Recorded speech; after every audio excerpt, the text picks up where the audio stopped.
চোপড়ায় চাঞ্চল্যকর প্রতারণা। বিধবা শাশুড়িকে মা বানিয়ে বহু আগেই ভোটার তালিকায় পুত্র পরিচয় দিয়েছিল জামাই। এসআইআর ফর্ম হাতে নিয়ে এই ফাঁস কাণ্ড, আতঙ্কে পরিবার। এসআইআর নিয়ে রাজনৈতিক চর্চা যখন তুঙ্গে, ঠিক তখনই চোপড়া থেকে সামনে এলো আরো এক চাঞ্চল্যকর ঘটনা। 5 কন্যার বিধবা জননী অঞ্জলি বিশ্বাস এতদিন টেরই পাননি তার চতুর্থ জামাই। স্থানীয় তৃণমূল নেতা অমৃত বিশ্বাস বহু আগেই গোপনে কাগজে কলমে নিজেকে শাশুড়ির ছেলে বানিয়ে ভোটার তালিকায় নাম তুলে রেখেছে। এসআইআর ফর্ম হাতে পাওয়ার সঙ্গে সঙ্গেই ফাঁস হয় এই গোপন প্রতারণা। বুধবার বিডিও দপ্তরে হাজির হয়ে অভিযোগ জানান অঞ্জলি দেবী। বিধবার অভিযোগ, সম্পত্তির লোভে এমন জালিয়াতি করেছে জামাই অমৃত, যিনি স্থানীয় তৃণমূল নেতা। তার স্ত্রী ললিতা বিশ্বাস চোপড়া গ্রাম পঞ্চায়েতের তৃণমূল পঞ্চায়েত সদস্য। অভিযোগের ভিত্তিতে পৌঁছনে কুমারটোলা গ্রামে শাশুড়ির দেওয়া জমিতে শ্বশুর বাড়ির পাশে থাকেন অমৃত ও ললিতা।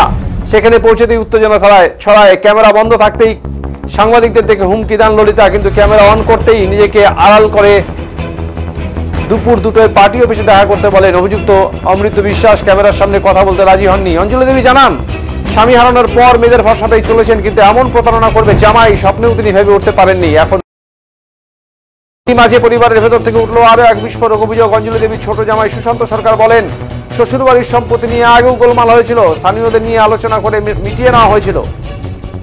এরই মধ্যে তার ভাইরা গোপনে নিজেকে শাশুড়ির ছেলে বানিয়ে ভোটে নাম তুলেছেন। সম্পত্তি হাতানোর উদ্দেশ্যেই তিনি ভাইরা থেকে সম্বন্ধী বা শালা হওয়ার চেষ্টা করছেন। দ্রুত থেকে ভোটার কার্ড সংশোধনের জন্য বলবো, না হলে ব্যবস্থা নেওয়া হবে।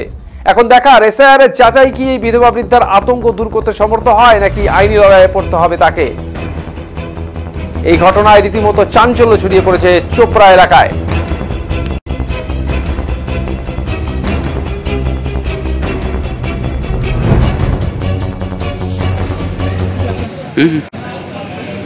আচ্ছা, বলছি আজকে আপনি বিডিও অফিসে কেন আসছেন? কি অভিযোগ আপনার? আমি জানি না, আমার জামাই আমাকে মা বানিয়ে ভোটের ফটো বানাইছে। এখন সমস্যা আছে, অনেক গন্ডগোল ক্যান্সেল করতেছে জমি জায়গা নিয়ে, ওই জন্য আমি ভোটের ফটো ক্যান্সেল করতে চাই ওনার। কতদিন আগে করেছে আপনি কি জানেন? কতদিন আগে করেছে ওটাও আমি জানি না। কি নাম আপনার জামাইয়ের? অমৃত বিশ্বাস। আপনার নাম? আমার নাম অঞ্জলি বিশ্বাস। উনি বলছে যে অঞ্জলি বিশ্বাস আমার মা, আমি ওনার ছেলে, কিন্তু তা না, উনি হচ্ছে আমার জামাই। এখন কি চাইছেন আপনি? এখন ওই আমার নামের ইস্যুতে আমি ভোটের কার্ড ক্যান্সেল করতে চাই না। এই বিষয়ে কাউকে আপনি জানিয়েছেন? এই বিষয়ে জানিয়েছে যে ফর্ম দিচ্ছে তাকে। বেলোকে না, ওই বেলোকে। আজকে বিডিও অফিসে কি বিডিওকে জানাতে আসছেন? হ্যাঁ। কি বললেন উনি? উনি বললো কয় তারিখ? 8 তারিখের পরে। 8 তারিখের পরে আসতে বললো।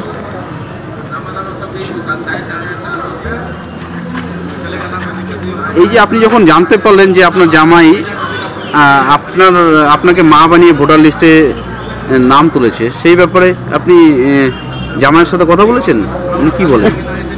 জামাইয়ের সাথে, মেয়ের সাথে বলছি যে ভোটের আমার বাতিল করে দাও, তোমরা তোমাদের প্রমাণ দিয়ে বানাও। তার মেয়েতে বললো যে আমি আমার শাশুড়ির প্রমাণ আনছি, এখন বানাবে কিনা আমি বলতে পারি না।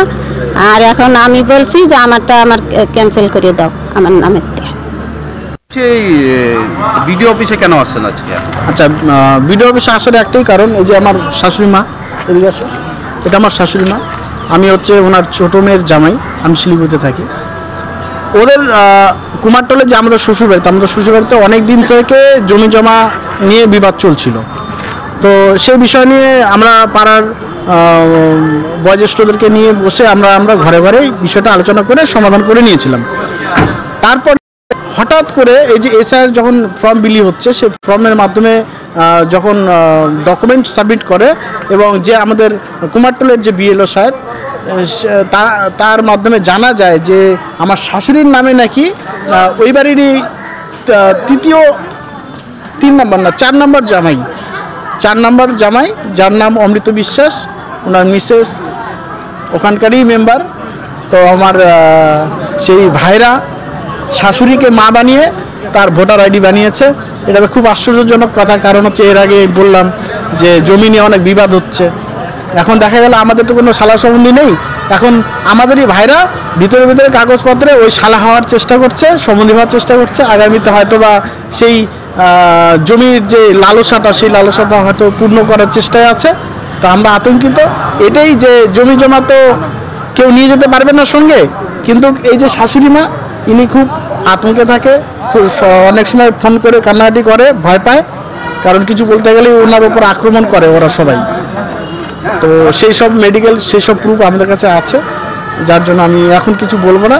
ওনাকে বলবো একটা কথা, যে উনি ভাইরা আমাদের, উনি এই আমার শাশুড়ির জামাই, সে জামাই মতন যাতে থাকে। উনি যে ভোটার ফটো বানিয়েছে মায়ের পরিচয় দিয়ে, সেটা যাতে উনি নিজে উইথড্র করে ক্যান্সেল করে দেয়, এটাই আমি আশাবাদী। আর যদি অনেকজন আছে যে তোমার মেম্বার তো আপনি আমাকে দায়িত্ব দিতেন আগে, ঠিক আছে? না বলেন, আমাকে আগে দায়িত্ব দিতেন, বলতেন আমাকে।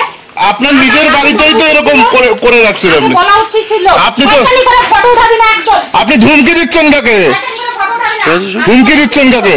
ছবি তোলা আমাদের কাজ। কাজ না? হ্যাঁ। পঞ্চায়েতে গিয়ে আমরাও তো ছবি তুলেছিলাম সুশীলের, সুশীল কেন আমাদের ভয় দেখাইছিল? আরে আপনি সামনে আসেন না, মেম্বার তো, জনপ্রতিনিধি তো আপনি।